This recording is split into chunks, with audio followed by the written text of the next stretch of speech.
Hello everyone, today we make a brief resume about the period that goes from the reconquest of Acre by Richard Lionheart during the Third Crusade and the fall of the same stronghold in 1291 that, as you know, symbolized properly the end of the Near Eastern Crusades, even though some kind of interference continued from the Christian side over the centuries, even for for a much longer time than we usually regard. We made a video even about the Medicean crusade of during the 17th century, aimed at reconquering Jerusalem from the Ottomans and all these things. But that's yet another period, and yet it's fascinating just to look at the series of events that sometimes I think everybody knows, at least if you have studied medieval history at kind of a decent, basic, at least academic level, you've heard of all these events, names, characters, and so on. But sometimes looking at them comprehensively on a thematic base, revolving around essentially the attempt to reconquer Jerusalem, that at some point was even achieved with Frederick II, as a sort of negotiation with the Ayyubids, is interesting, is important. So we made videos about the Crusades, right? The Outremer states. We even made a video about the Battle of Athens in 1187. That essentially was arguably the most important, right, of the battles fought by political and strategical consequences during the Near Eastern Crusade. The defeat brought essentially the King of Jerusalem was captured, the relic of the Holy Cross. It wasn't even, as we've seen tactically speaking, the dramatic disaster that is usually, but morally speaking, it had enormous consequences. And Jerusalem resisted actually to Salah-ad-Din's siege, even after Athens, but eventually fell.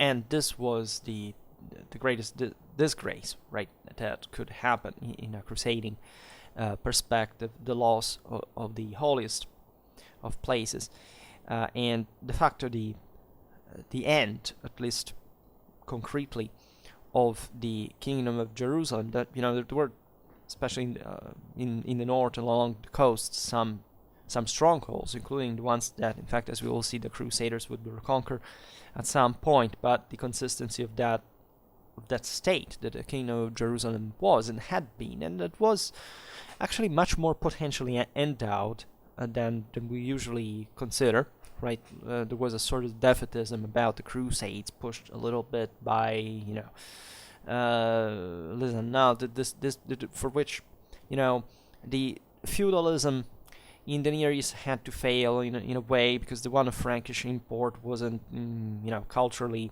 incompatible with the local customs, and the diversity of religions, all these the different ethnic background, the crude interests. Well, that's a bit both.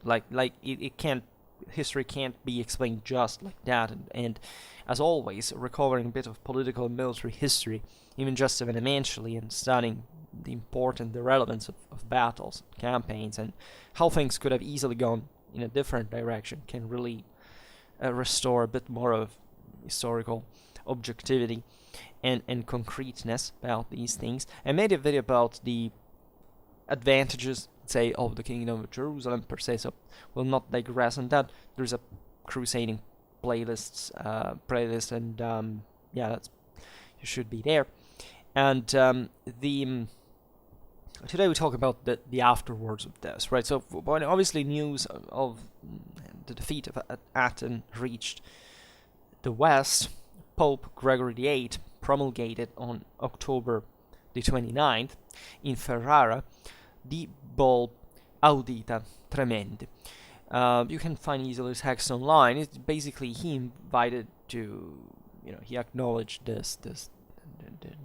tragedy, the incredible loss, and seeing it from that spiritual, cultural background is really powerful, right? We have assigned to these events, like, okay, in fact, it had to end, right? Let's obscure the fact that eventually for another century the Christians tried with an imposing effort, actually, even larger than any other crusade that had been launched previously, to recover Jerusalem, and even doing much more dangerous things for them, especially for Egypt, that were effectively, a pretty sensible move to not just reconquer Jerusalem, but also to maintain it for a much longer time to come. And all these was intertwined naturally with the reunification of the two churches. There was the fourth crusade in between, right? So no, things could at that point could have gone otherwise. And the Pope was, however, endly inviting to a new expedition, right? And the sovereigns of Europe at that point were actually at war with each other, which wasn't definitely very rare as an eventuality. But at this point, at the end of the 12th century, we have seen it. The feudal monarchies had started achieving a very consistent power that at that point, so also in the crusading participation, an important opportunity for consolidating essentially a universal scale of power. We're talking, in fact, as the protagonists of the ensuing Third Crusade, the Germans, the English, and the French were at this point the most powerful states in Europe, and they basically arrived, even though precariously, to a series of peaces in order to welcome the papal invitation. That essentially during the First Crusade, the papacy had showed Christendom, and not only that, basically the Pope had an unspeakable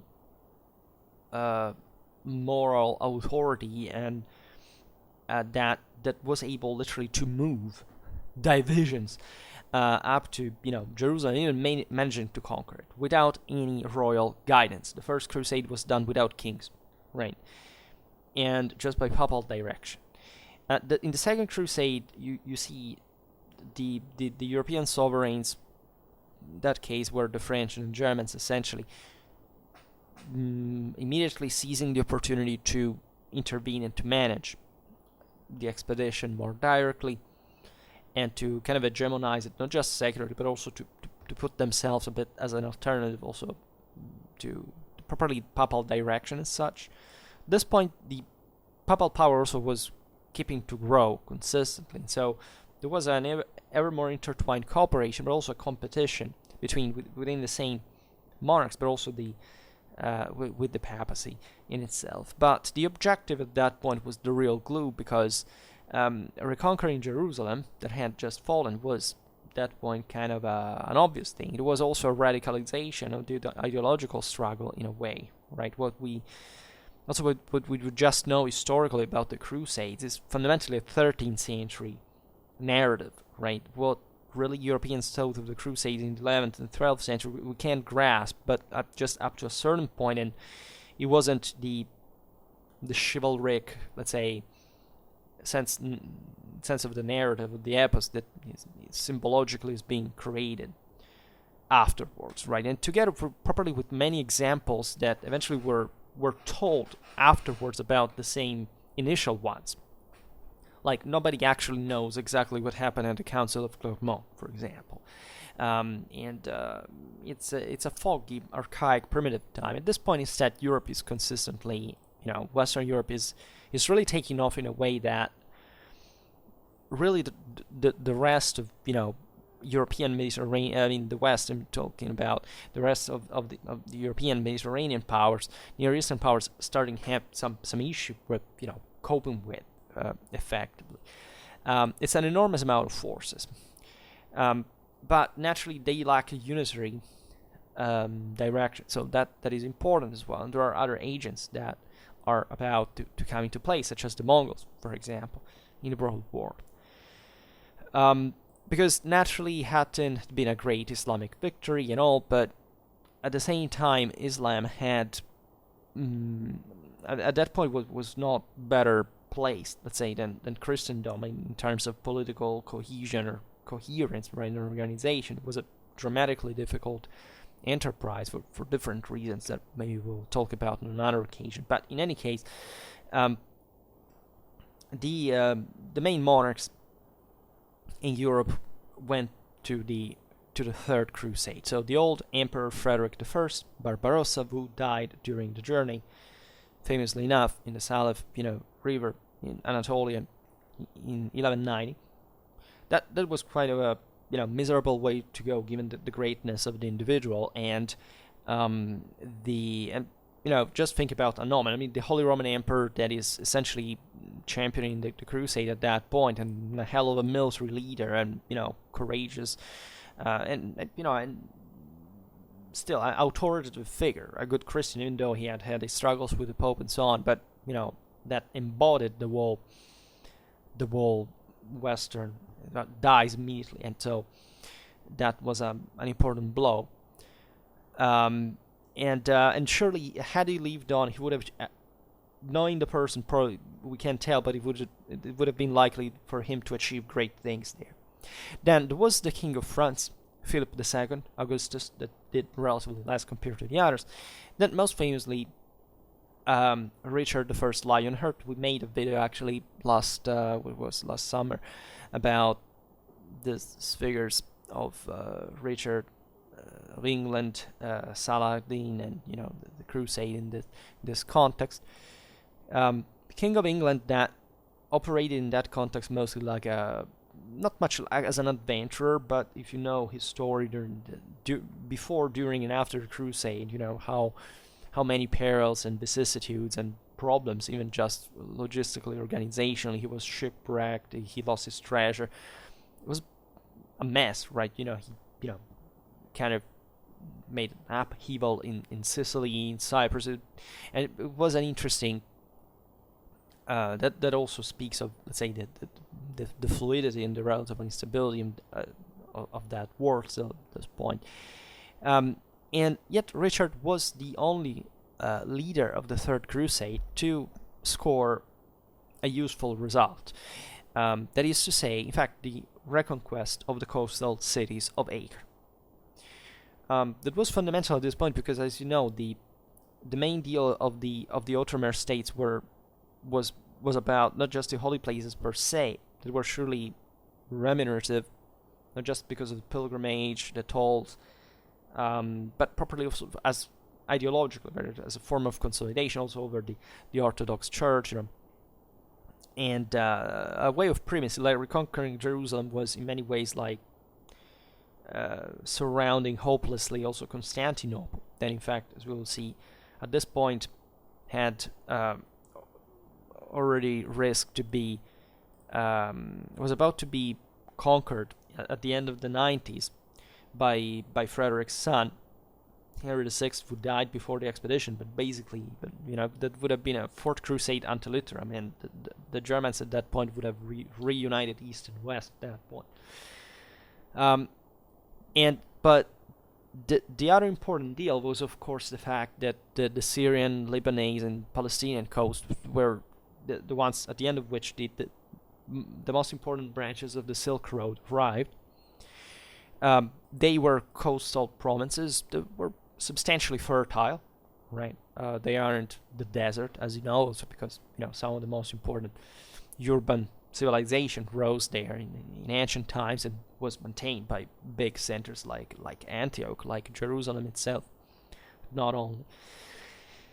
And it was crucial for the Crusades to have a logistical connection with Europe, which was provided by the Italians, who, with their maritime power, ensured the continuous connection, right, between Europe and the Near East, and that were fundamentally settled in these coastal centers that fundamentally were impossible to storm as long as they were supplied from the sea.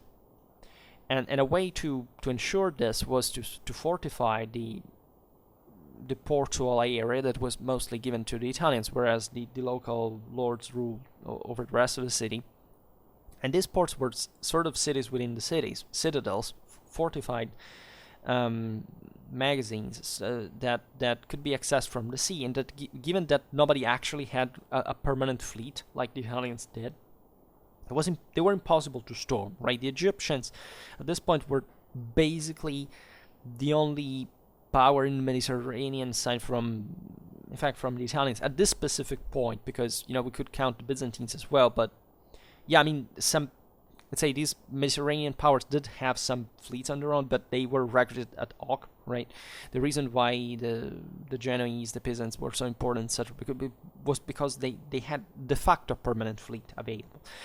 And Egypt was the only power that, as we will see also because of the great importance of its own portual centers, that would invest a substantial amount of resources in ships, in fleets, and in fact competed with the Italians or during all these let's say operations along the coast, where ships the fleets at this point were mostly just a support for land armies, right? But in the case of sieges, were fundamental to make these blockades or to trying to unlock them and so on. And Acre was an important stronghold that in fact lasted for, in Christian hands for a century. And this had been conquered by the Salah-ad-Din before, and essentially it came back to be it became the new capital of the Kingdom of Jerusalem, because the title Kingdom of Jerusalem, as you know, never died, was always there, right? It was vacant, but in a territorial sense. But these strongholds had been part, right, of the land, and so they continued that legacy on. But also properly, when everything was reconquered by the Muslims, still the title of King of Jerusalem was out there and inherited and contended. Also because ultimately, again, the idea up to the modern age and beyond, reconquering Jerusalem was a big deal. But in 1192, also Richard Lionheart came home after, with a lot of troubles, as if you know the story. But let's say not before having stripped the island of Cyprus from the Byzantines, right? And having settled there as king, his protege, Henry of Lusignan, that was the brother of the same King Guy of Jerusalem that had essentially lost at Hattin and had been exaggerated, because also given that he was responsible for the disaster and all. But this gives you an idea of the, how prepotent, in a sense, the Westerns were, but also how concretely powerful at the point that they could afford literally to strip the Byzantine Empire at that point from an important base like Cyprus itself. It was so close, in fact, to the coast, and in fact a necessary logistical point of view for further attempts to recover Jerusalem, and still resupplying the cities like Acre now and so on. As you know, the Byzantine Empire was about to crack, and so these events showed, as always, when states collapse or get conquered by somebody else, that it's not much about the evil somebody else who want to conquer other countries. It's about that these countries are hopelessly weak at some point, not to be able to maintain at least certain parts of their dominions. And that's something that politically, morally, and civically we should, come to terms with, to have a more realistic view of history and what it really means. Also, not just, being kind of aggressive power, but rather also being somebody that is even able to defend by itself its own possessions. The Lusignan would have kept ruling on the island for 3 centuries. They would have claimed for their dynasty the title of Kings of Jerusalem, if anything dynastically, right? While in the Holy Land, the barons, the military orders, the maritime cities, that were reduced essentially just to a kingdom that included practically only the coastal towns, the portual towns, let's say, reduced the crown to an object of continuous, claims, struggles between the various dynasties that had remained. And so this surely didn't help also to the cause. The situation was dramatic because, especially the military orders, with the loss of the Near East, would have not really had a raison d'être per se, right? Just the Teutonics, their houses were present all over Europe, etc. But this was a moment of important consolidation, also of monarchic power. So their utility was somewhat tested in this situation, and of course they were always, albeit competing among each other, but that was a positive thing also for their quality, always hoping that somebody would come, of course, to help them, as they were also factually the only ones that kind of knew the situation for what it concretely was, is basically were always there, unlike most crusaders that just basically had, went there for some months, to participate to some skirmish and visit the holy places and then come back Europe just to having fulfilled their vows, because that was largely one of the greatest problems, right? It was properly manpower to defend the Near East. That it was in a way not particularly appealable to most people in Europe. So this struggles brought to various claimants to the throne of Jerusalem, right? This passed to the Brienne, to the Hohenstaufen with Frederick II and Conradin of Swabia. Then was claimed by the Angevins, and it was transformed at the end of the 13th century in a purely nominal title with the fall of Acre, that, however, to this day is actually claimed through very complex juridical claims, basically by all the main European dynasties, right, from the Habsburgs to the Bourbons to the Savoy. Speaking of the Frankish-Syrian feudality of the Holy Land and of Cyprus, this was so quarrelsome and fussy that what we know is the classical feudal law that is entrusted to the juridical treatises known as the Libri Feudorum that were taught European universities, etc. You would expect they would come from places like France, right? In a sense, the Lusignan, of course, were French in the sense. Most of the Holy Land being colonized, occupied by French Crusaders. That was the main. But it was born actually in Cyprus, right? Because it was such a messed up situation that also for the king to rule, that the fief holders that were expressing these various customs that were sophisticating feudal law and were received in this kind of theoretical sum in the West itself. And considering, however, the failure of the last two expeditions, so the second and the third crusade, Pope Innocent III, the most powerful of all popes in history, matured the decision to affirm in an explicit law, let's say in an explicit way, the Papal law to manage directly the crusading movement,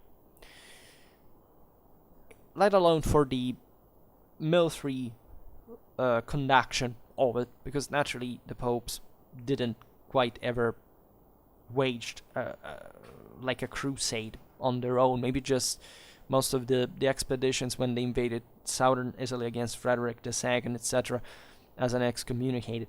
But all the main crusades that we know were, of course, something that the Pope called for, right, going there, that they didn't have a real military power to put together on their own for reconquering the Holy Land. But still, it was not necessary. In fact, it was clever to just claim this important prerogative that, at this point, under Innocent III, every Western Christian power was virtually a vassal of Rome. So it was the peak of papal force, in historically speaking. Thus, according to this regulation, no iter ultramarinum, so any trans-maritime expedition, would have been licit if not banned through an official papal document, that is a bull, and granted by the religious vows of those who were leading, those who take part in it. So for every expedition, the Pope established the spiritual and temporal privileges of which the Crusaders would have, the Crusaders would have enjoyed, and established the details relative to its preaching, right, to the collection of the necessary funds for financing the expenses, from the tithes, the taxes, let's say, and the alms that would have contributed to such financing. Thus was, for the first time, approximately born this was fully regulated and outlined a juridical organization of the crusade. The name of which was assumed by the sort of uniform, or at least a cross that was sewn or embroidered, in fact, on the clothes. We've seen this in some video about the Crusader, dress and armament, that in fact were worn by those who had formulated the vow to lead and fight for the Holy Sepulchre.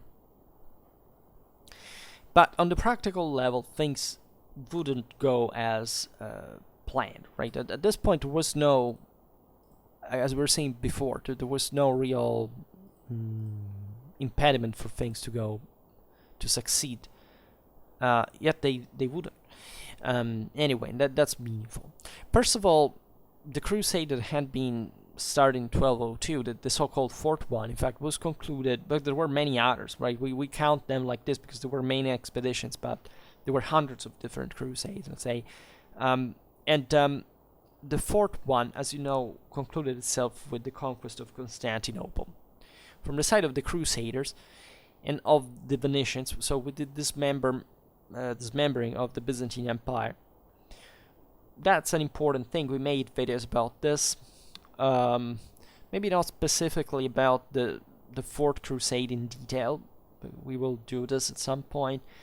But of course, we talk about the Latin Empire was eventually established by the conquerors, and all the consequences in general that this entailed later on. Basically, that what we see as this gigantic statal entity that had, in this sense, without an essential break, survived from literally the times of Constantine and beyond, collapsed. Right, the Constantinople was destroyed fundamentally, and so its empire, its administration, its centrality. So this triggered an enormous set of consequences in the Balkans, in Anatolia, that eventually brought to the outcomes that we know. But even in there, with things that could have gone very differently. The same Latin experience in Greece kind of failed. At the end of the day, I mean, the Latins remained there for a very long time to come, but still, even after the Palaiologan reconquest of Constantinople in the 60s, let's say that Byzantine power would never been reacquired in the way we intend. It would have always been a fragmented area. The Ottomans, profited of that importantly, but even there was no, determinism about them ruling as, the hegemonic power in the region. The same Fourth Crusade is an interesting, let's say, at least its outcome. First of all, the Venetians, because the Crusaders didn't have enough money to pay for the expedition, so the Venetians used them to reconquer Zara in exchange from the king of Hungary. Then they proceeded they were actually called to Constantinople by the same Byzantines, and this is often overlooked, right? Many people like to see this narrative as, those barbarian crusaders that, arrived and destroyed everything. They didn't even know how to rule Constantinople, all these things. The truth being much darker than that, or at least summing the fact that, first of all, the Byzantines were the direct responsible of that first, of that call, right? Surely times were mature for this to happen, but surely it was not the first time the Crusaders passed dangerously close to Constantinople. That had always been the case. It's just that at this point, the Byzantines properly invited the Crusaders to participate to their quarrels, sustaining some coups, etc. So they were in many ways the causes, because otherwise the crusade was born for just like all the others. It wasn't kind of any evil plot twist compared to the others in moral sense, for which this crusade was rigged since the beginning to go conquer Constantinople. That this could have happened in any other. Telling the truth, it's just it happened in this one. So that blow would be interesting to analyze also politically, strategically, and how much that actually impacted the situation in the Near East. Because of course the Byzantine Empire had been mostly a competitive, conflictual force with the Crusaders. There wasn't really much of a great cooperation. The Byzantines were mostly anxious of getting, whenever a Crusader army approached their capital, to make them speed as quickly as possible away, and then trying to wear them out during the march, because they didn't want any Western success in the Near East, that is still regarded as part of the Roman Empire that had to be reconquered. And all these things. So the Crusades had been, broadly speaking, a problem for the Byzantines, and surely the two sides didn't like very much each other. Very often they allied themselves also with the Muslims to fight against each other, and vice versa, and so on. That was normal. There were also other entities. Think about this: the Armenian, the Cilician Armenia, let's say, and these other powers that were maintaining an incredibly complex, as much as precarious, balance in the region, and yet so the Byzantine Empire had constituted up to that point the bulwark for let's say other powers to try to make mess in the region. Right after the collapse of the Byzantine state, then there was a further reinforcement of other powers, even of the Turkish settlement in Anatolia, etc. But at the same time, there were Latins now ruling all over Greece. Even the Anatolian coast. It was properly a deep Westernization and feudalization of the area. There was plenty of Westerners from all over Western Europe settling in even in the Paleologan armies, and sometimes fighting also against the same Latins. Or fighting for the Muslims as well, for that matter, at some point. So, in a way, the collapse of the Byzantine Empire by the early 13th century is frameable within a process of Westernization and feudalization of the whole Mediterranean. Even the Muslims were consistently influenced by this. You can argue that there is a sort of privatization, feudalization of certain Muslim powers. I mean, think about even the Mamluks eventually, as even properly their political and military formula, what it consisted in. And we could go on. We made also a video about the rank emblems, so-called rank, properly not like the rank in English, but rank in Arab, that you can find in Egypt, right? That's the only, comparable quasi-heraldic system, let's say, that you can find in Islam, right? Similar to in the West. But anyhow, there was after these events, however, a gradual, understanding that it was not much of a hope to take away Jerusalem from the hands of the Muslims, at least in the original ways, from the same routes, but especially there was a political and moral realization that this Near East wasn't probably the most important thing that Europeans could think of at that time.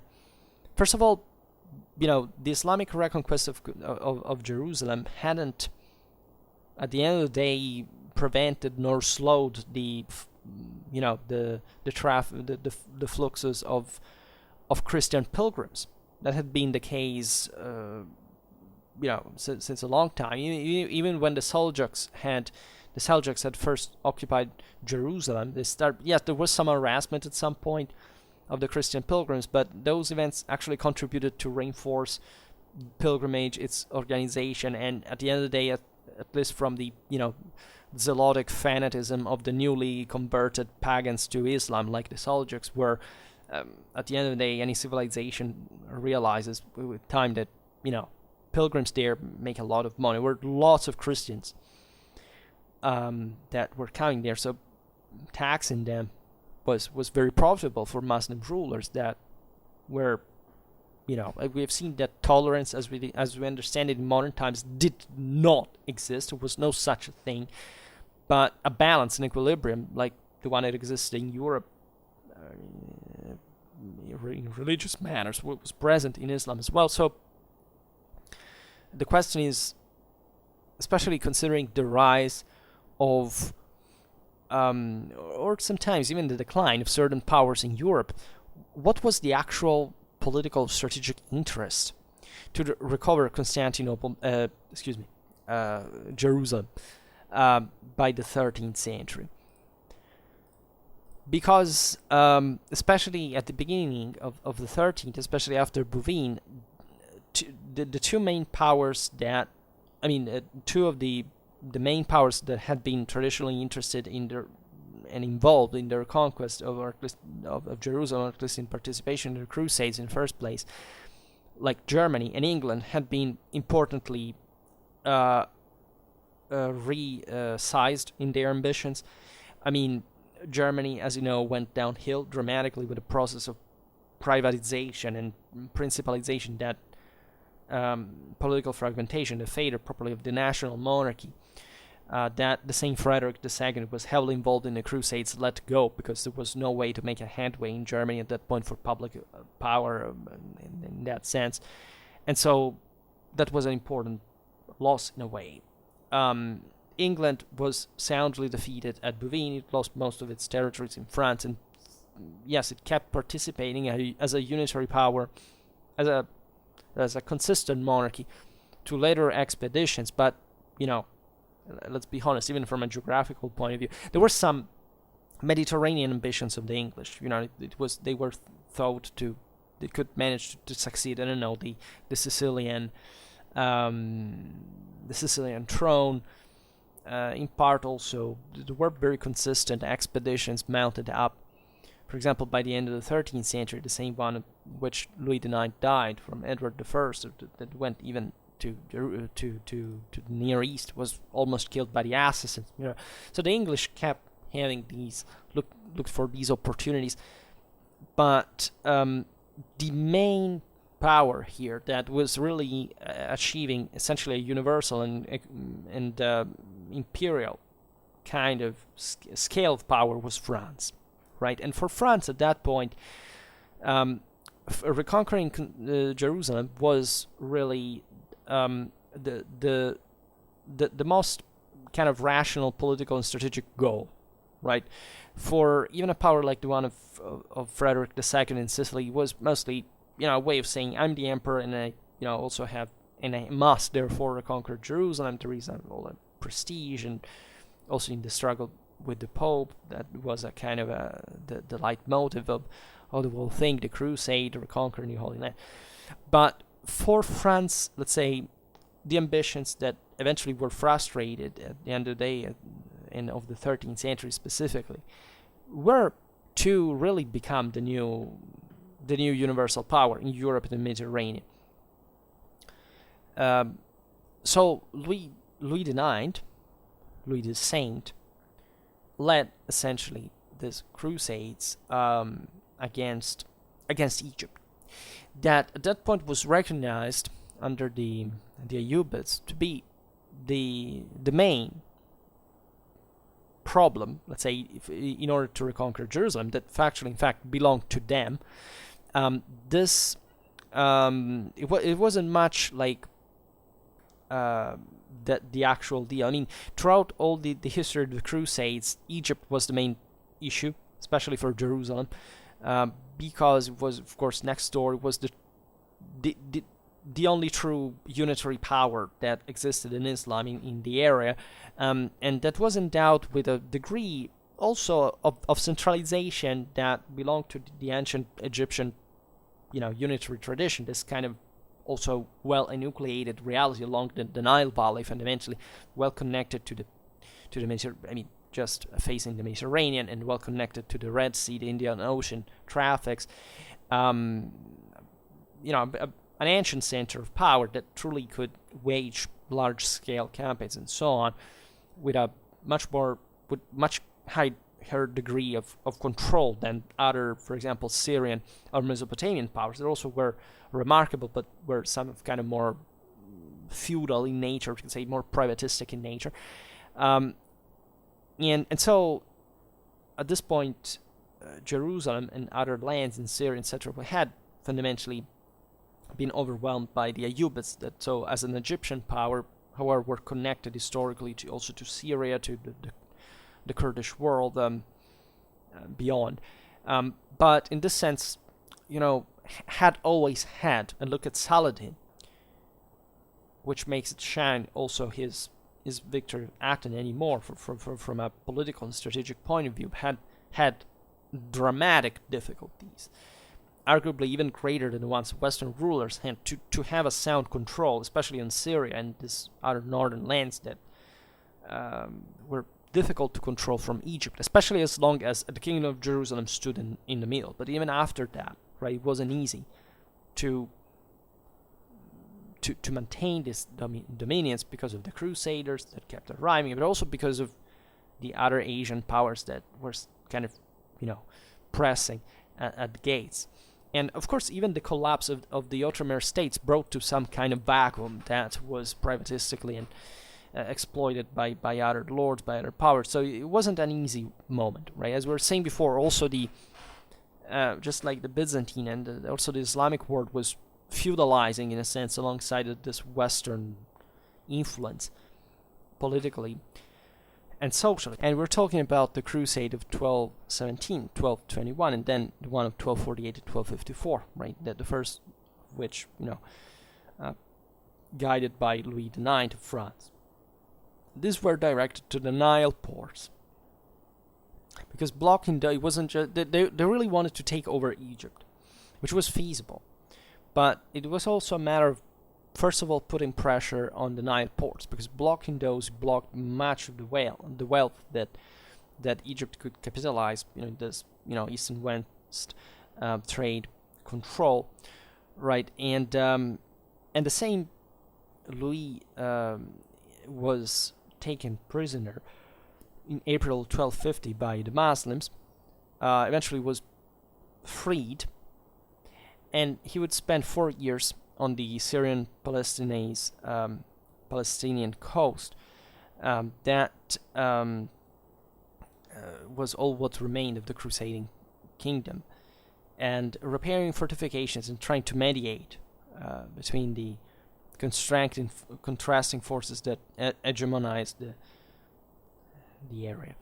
So this was an important failure, because the expeditions also were massive, right? The French had invested a lot also in the infrastructural basis for launching the crusade logistically. Think about Egmont and so on. But had this expeditions succeeded, Egypt would have collapsed, and simply there would have not been any way for anybody else but the conquerors to retake Jerusalem immediately the day after.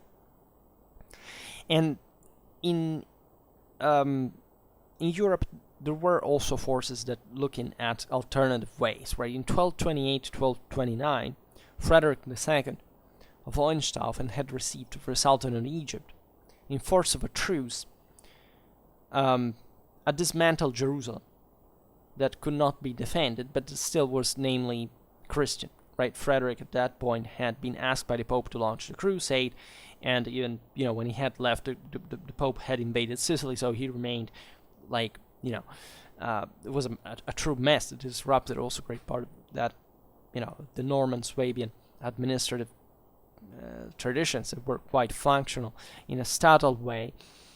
And this was a compromise because Frederick, there is also properly the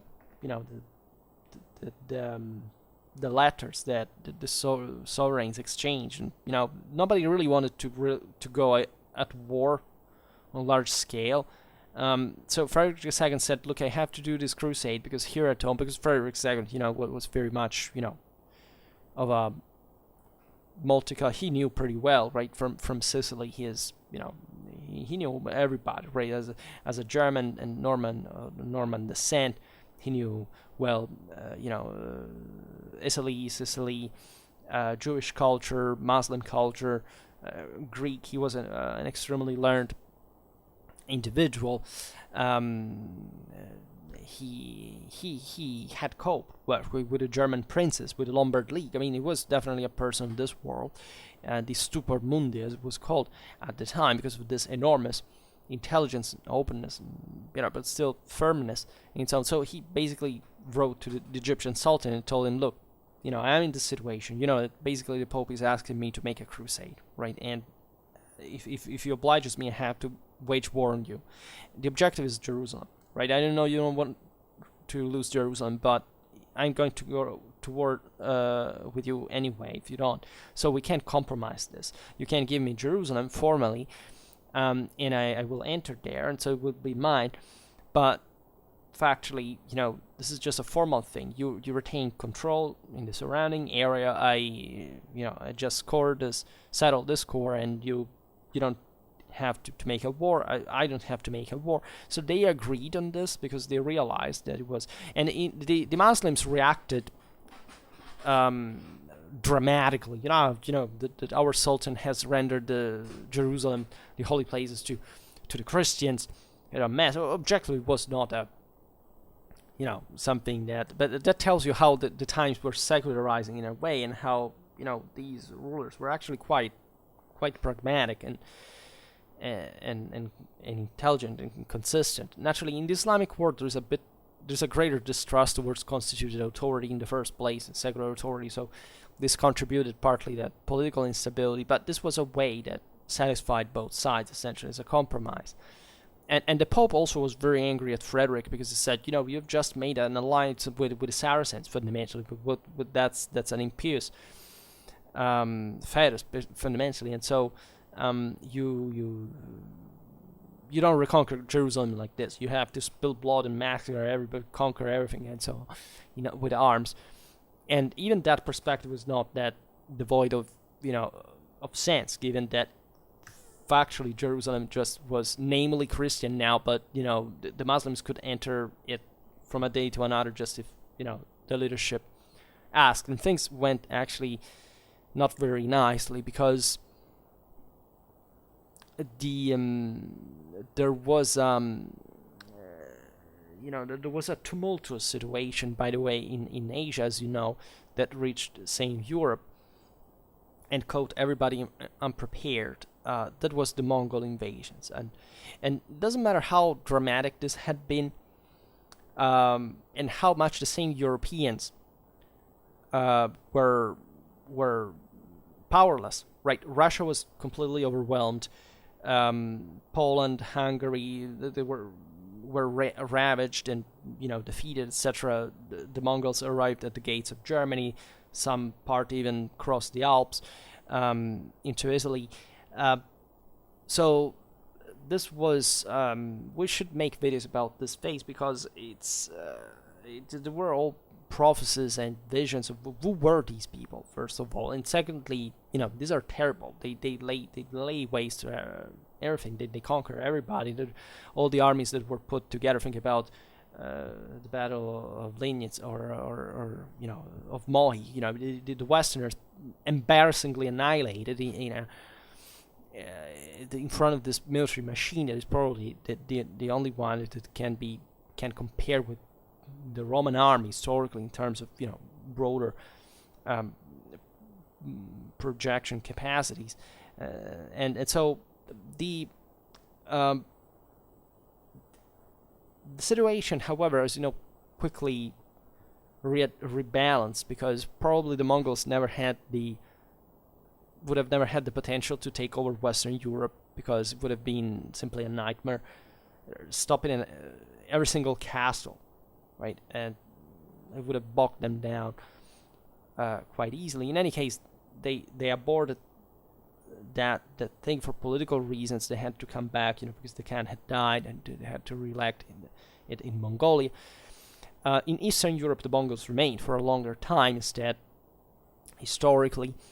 But what was interesting, so as long as the Westerners weren't bothered anymore by that, the Tartar power now was posing itself in an interesting strategic position towards the crusading struggle, because essentially the Tartars had invaded mostly Muslim territories. They would take over some of the richest and most advanced areas of the of Islam.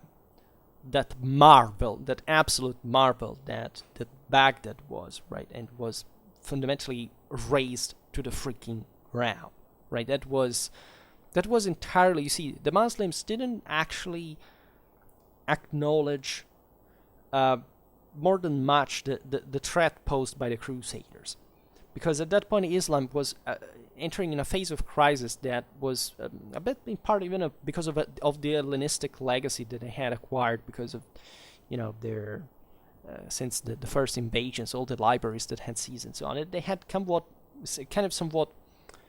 not fallen in love with themselves, but kind of perceived themselves as the thing, right? The model, the culture, right? And so they bonded mostly with their interests in the outer world were mostly aimed at recognizing something was more similar to them, but they hadn't envisaged in this totalizing Islamic perspective what the Crusades had meant as a risk in itself. But what actually traumatized radically the Islamic world for good in a way that is comparable maybe for what the Mongols represented for the Russians, right? In the most, probably one of the single most radically violent collective traumas in the history of mankind, was in fact the destruction of Baghdad, that literally wiped out an entire. This was the caliphal capital, and the ancient Abbasids had fundamentally remained dynastically in the center, despite the Turks had de facto taken over from quite some time. But it was the same. It's as if somebody had razed Rome to the ground.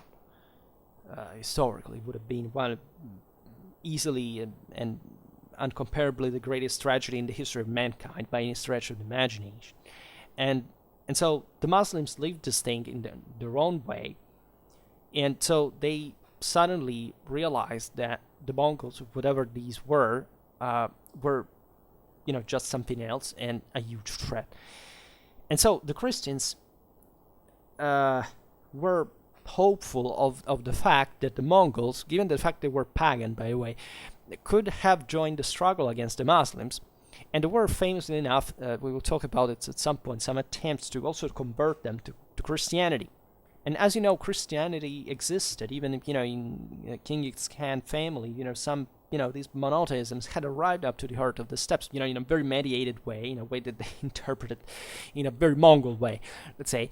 But were, let's say, this pass in a way for these more nomadic barbarian populations, say, a way to enter the club of the cool kids of the sedentary world with this more stratified and resilient cultural forces, let's say. And so the Mongols were open to this, because in their religious view, that was rather superstitious in a sense. Then they had there was always the celestial deity of the sky, but in that sense, from a pagan perspective, was always this ease in integrating any kind of other religion which was perfectly fine to any pagan era, right? This, including monotheism. As long as it remained together with the other gods, this was seen as all. The more forces you put in, the better it is. They didn't see any contradiction in that. So this made the papacy, the empire, thinking that it would have been possible to Christianize the Mongols and therefore to create this joint struggle, Christian Europeans and Mongols against Islam and wiping it out from the face of the earth. And this in many ways remained historically as even Columbus factually discovered America, because as a main goal, it was the one of crushing Islam from the east at that point. Not much of other greater, scientific, humanistic or enlightening reasons, right? It was actually a big deal, by the way, because somebody could conceive like that. So at that time, and in general, this thing went on.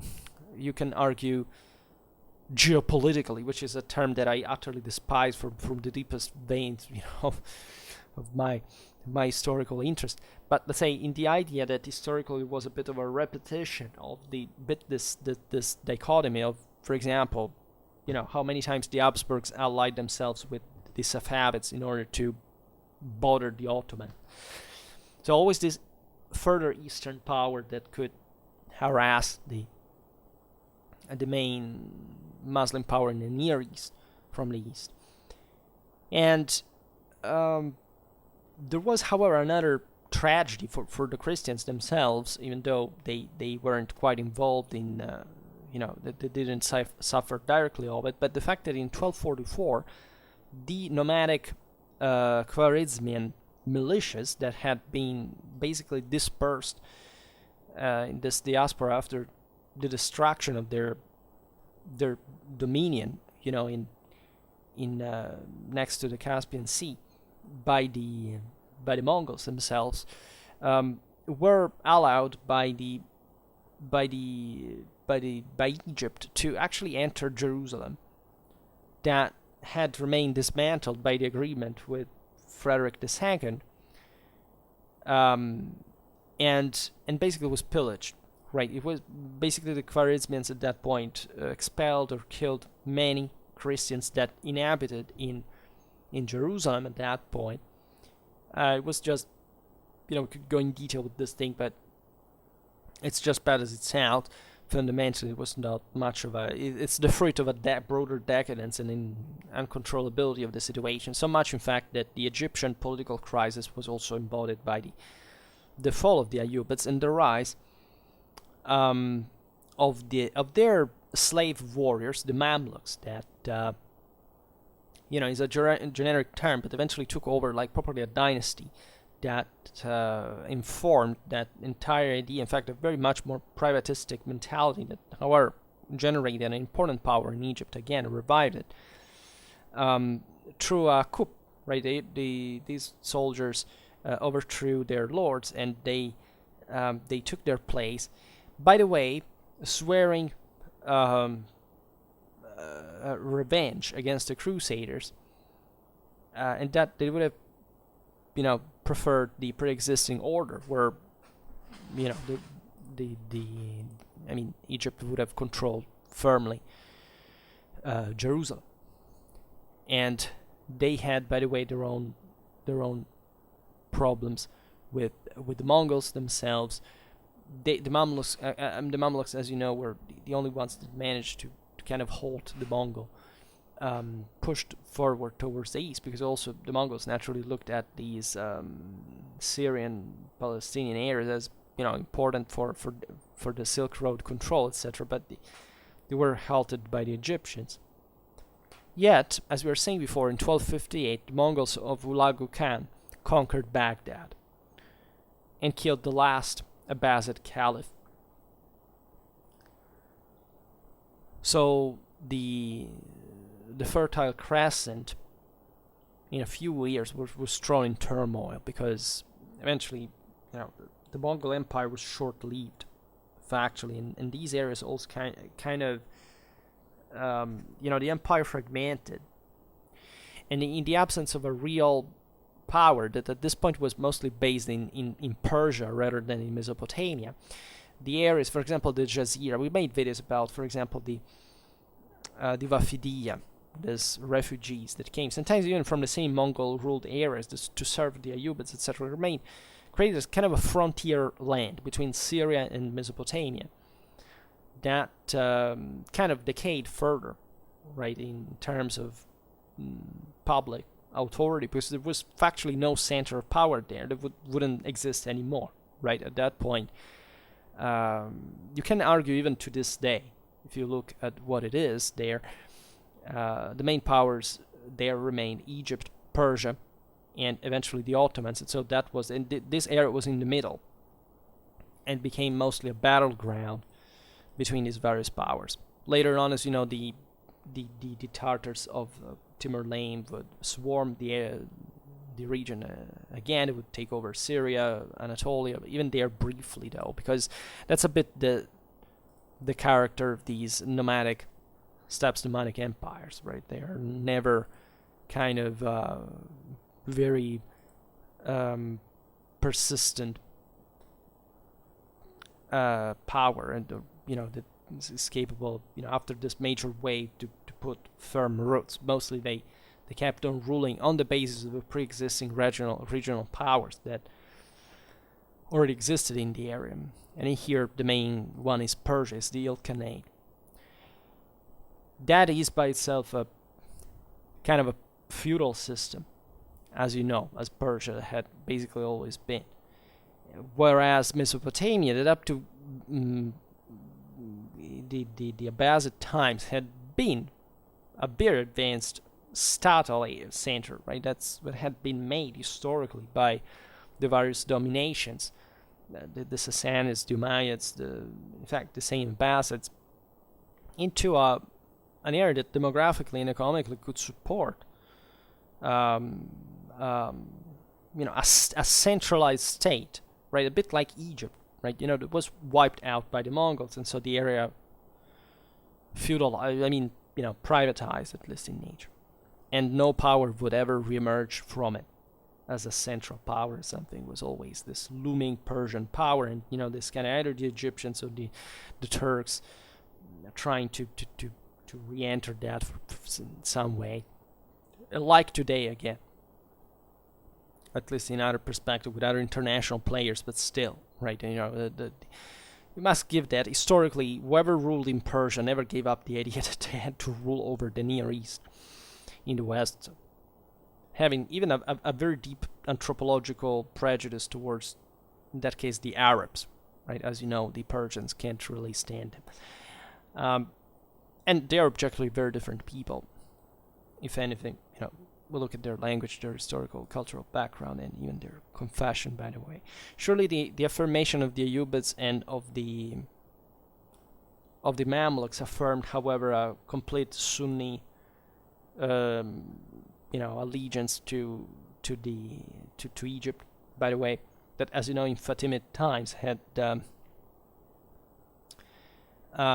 Shia, and also quite heterodox even for those standards, and could have taken over Islam, right? It could have been a moment in which Shia could have become the prevalent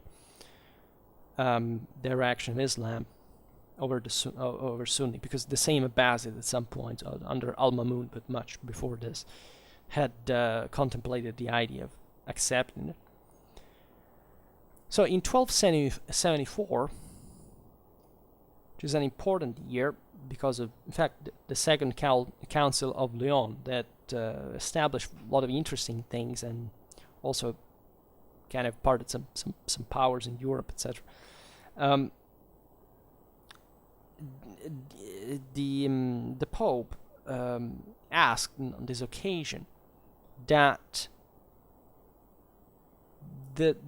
he could receive, they would have to receive some very detailed memorials on the possibility of organizing a new effective crusade. Consider that Gregory X had been, as a papal legate, lived for a long time in the Near East. So he knew the area, he knew what the issues were there, and he was very interested in the possibility of, interfering.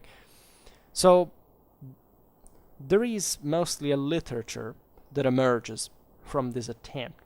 Not much of an actual crusade, but nevertheless, this was important because it established even a genre in European literature in the Middle Ages. For example, you have surely heard of the De Recuperazione Terre Sancte. These were works essentially characterized by a thick amount of strategic, tactical, geographical, logistical, economical, financial information that some of these authors were definitely, also quite sensible about, and sometimes these people were also very famous.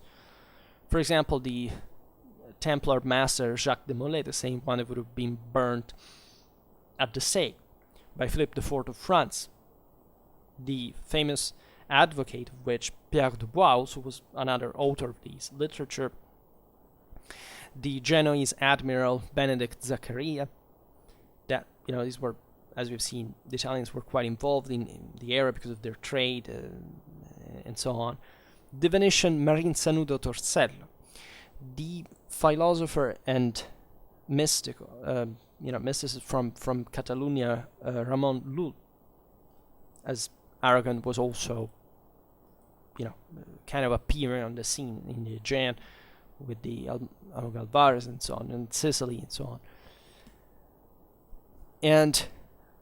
And this literature is quite interesting because, in a sense, it's more prescriptive than anything. It doesn't actually reflect much of a further, expedition. That in 1270, Louis IX attempted one. That he started besieging Tunis. That at that point was kind of a problem for the same adjuvants that his brother had conquered southern Italy, and the Aragonese and the Hafsids and the Byzantines were against this French hegemony. Louis died, but even that was the largest of all the expeditions that ever been put together. The same Aragonese had participated, the same English, with enormous armies that they would have surely conquered Egypt, right? Or at least, surely they would have posed a dramatic threat to Egyptian rule. But even in there, just like the Angevin reconquest of Constantinople would have actually not taken place, and even their history might have gone in a radically different way, and today we would be talking maybe still of the Mediterranean like a Christian plague. And but literature is interesting nevertheless, because it talks about those problems were perceived as, blocking the crusade per se. For example, the siege of the Nile ports that were the true mover of Egyptian economy, as we've seen. So to oblige the Mamluk sultans at that point, that were masters of Jerusalem, to give up, the holy city in exchange of the unblocking of the ports. That's an interesting view, without even needing to fundamentally carry out a full conquest of Egypt. The trade ban to Egypt systematically, and so also the alliance with the Mongols in anti-Muslim function. Albeit most of the Mongols, as you know, would fundamentally convert to the same Islam at that point. Also, the unification of the military orders was proposed. Military orders were basically done for. Basically, the last hope for them had been consistently, yes, by the time of Frederick II, but at this point, there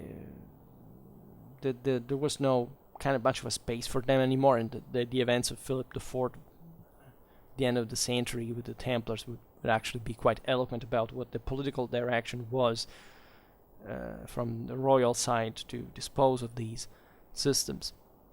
At least in the ones that had mostly dwelled in, except from the Iberian Peninsula, where the Reconquista still needed these people in a way. But all this, and of course the military orders lived on, right? But naturally their function was very much changed in a way. And in general, there is a decline. I mean, even the same Teutonics would fade at a point. And surely, the Near Eastern enterprise were way more important than whatever, they could do in the Baltic in spite of the success. But, let's say, all this did not prevent, in fact, that the Mamluk sultans to actually take over, in a few years, the residual coastal strongholds of the Holy Land that were still in the hands of the Franks. The last one, Acre, in fact, fell in 1291 after a ferocious siege. And so that we generally speaking say, well, that's basically the end of the Holy Land story, at least in this perspective of a recovery for good. So generally speaking, by the 14th century, we realized that there were other crusades, by the way, but they were mostly directed against the Turks in Anatolia, etc.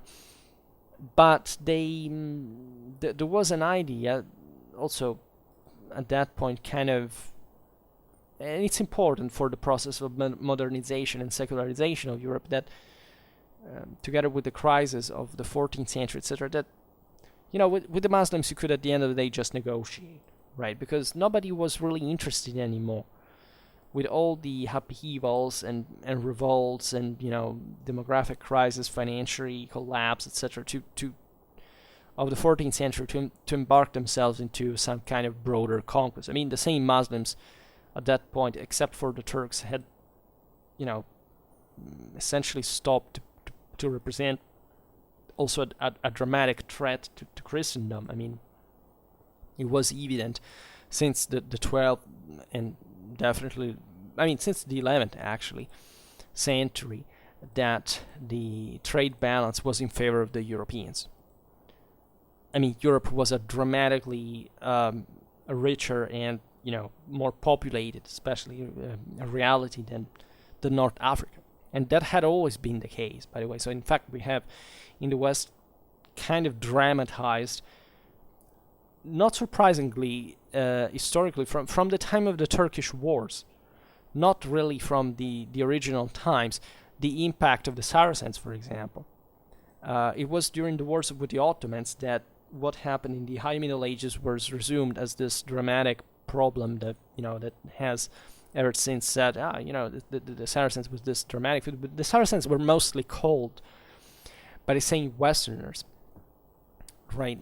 They weren't, they never posed a realistic threat to Europe, right? The caliphal invasions of Spain were something else, right? They were reinvigorated by these peoples from North Africa, the Atlantic mostly, but they were within the wake of an Islamic state in Spain that kind of had, remained for eventually 800 years, almost because of there was some kind of stability to it, right? And so also to the people that lived in it, that surely weren't, for 700 years just, Christians in chains that couldn't do anything about themselves, and they had just to wait their conquista to be free, and it was factually yet another Iberian power, and it was properly Iberian, right? It was not a Berber power that had colonized Spain. It was like originally this Arabicized Berber forces that had taken over Spain as the elites, and then but ruling from Spain, not from Africa. So that's another story. And so to say just equally from the Muslim side, let's say the only threat that was actually really posed was the Ottoman one. Why? Because because Ottoman power was much more Western in nature than anything, right? And so the Ottoman Empire was factually more of a European power than an Asian one. And so let's leave aside all the legacy that it got from the Byzantine Empire and beyond, but at that point succeeded mostly because of the even in there of a situation that was favoring the recompaction of power under the political compaction under power that could be actually an effective one. In spite of the resistance of in there, it was just the Byzantines who opened gates to the Ottomans during the siege of 1453. The Ottomans were factually already the leaders of the region, and they were ruling over Christians because that's what people were there. So the question is, I made a video on this, and it would be interesting to reassess maybe some of these aspects, because the way we tell the story is often kind of tendentious, as if, especially the Byzantines were kind of, of a force, or of an immortal force that died for some terrible sin of the West, and not just, something that had objectively become incapable of managing the situation all by itself. And, even if the Westerners had contributed to it, it's still, why did they succeed, right? Was this power much really of the consistent one we were thinking of? Because that I made lots of videos about the Byzantine Empire, but over time it was very sympathetic at the beginning towards all the narrative that these were the unsung heroes of the true, the orthodoxes that stood against the Muslims. Yeah, there is something to that, but things change, right? And they don't change just because there is the evil guy who knocks next door, and for no reason this system collapses. Internal collapse is always an internal collapse, without which you can't have any other kind of resistance in the other side. So just like the Crusades, you may argue why the West failed there, and the reason being probably that they didn't care.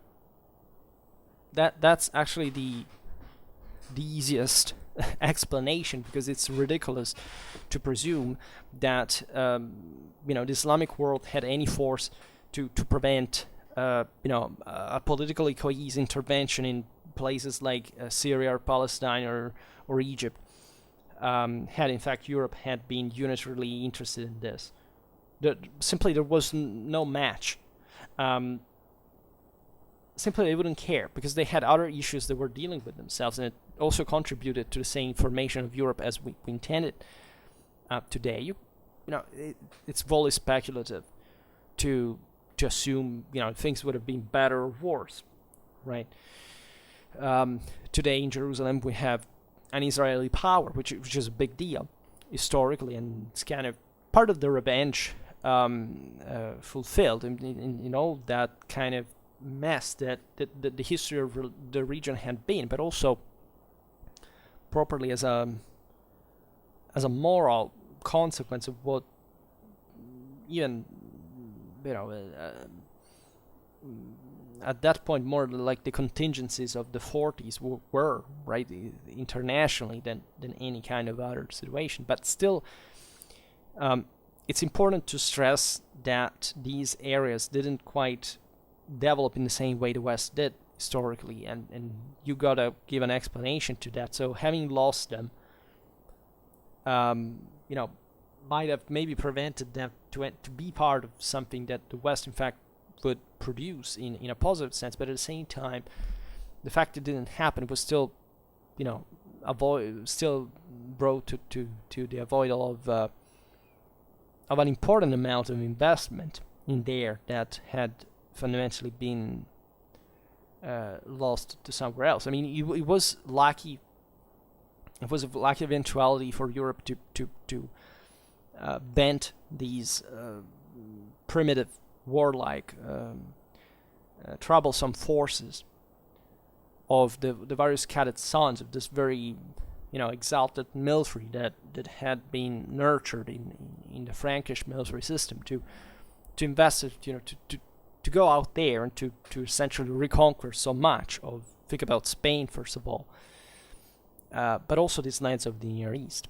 But if you look at the First Crusade, it was literally a miracle, because nobody had even tried, right? Nobody had. I mean, do you think Godfrey Bouillon knew anything about Syria or Palestine in his life, like in concrete terms? No, but they put up a brilliant military expedition that, in spite of all the dramatic difficulties that it had, managed to simply seize Jerusalem and rule in it for a century. And you may, at that point, you understand what was the Western potential and how much had changed from just a couple of centuries before. And so it's not easy to talk about these topics because it always seems as if, you know, this was a trial in today's realities. But let's say it's still important to meditate on it, mostly from the perspective of you know, why they happen in the first place. For example, as you know, I've been vocal about this in my videos about the Crusades, that there is not really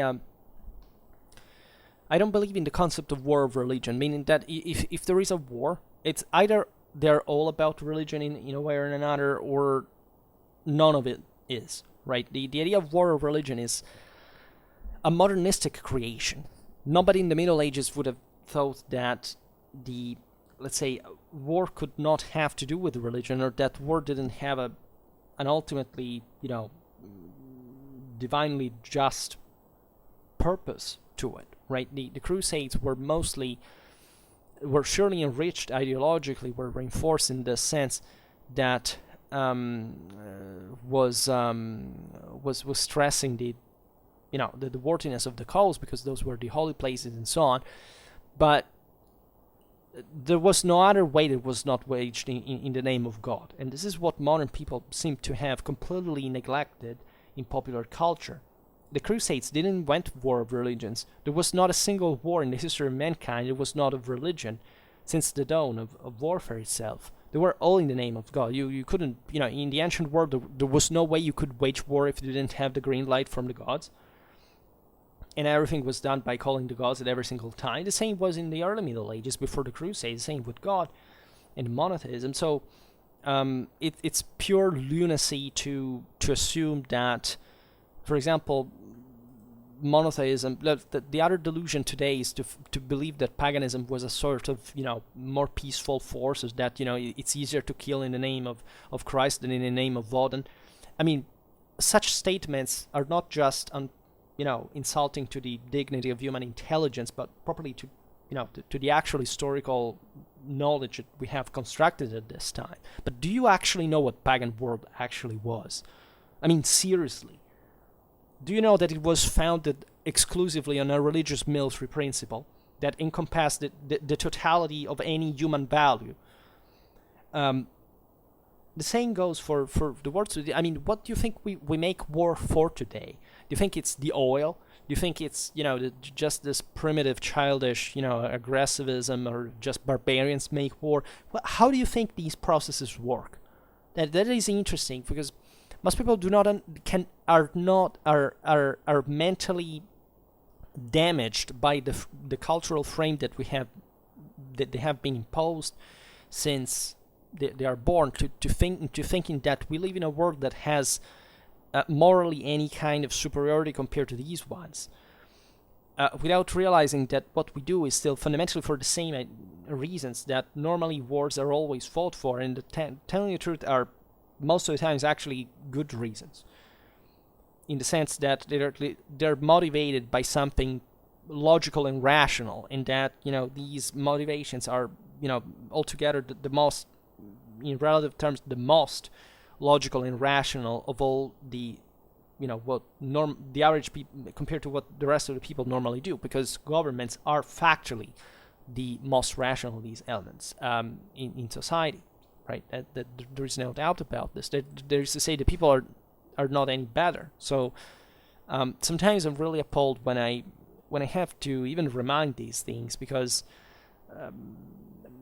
of all the conspiratorial, paranoid, identitaristic,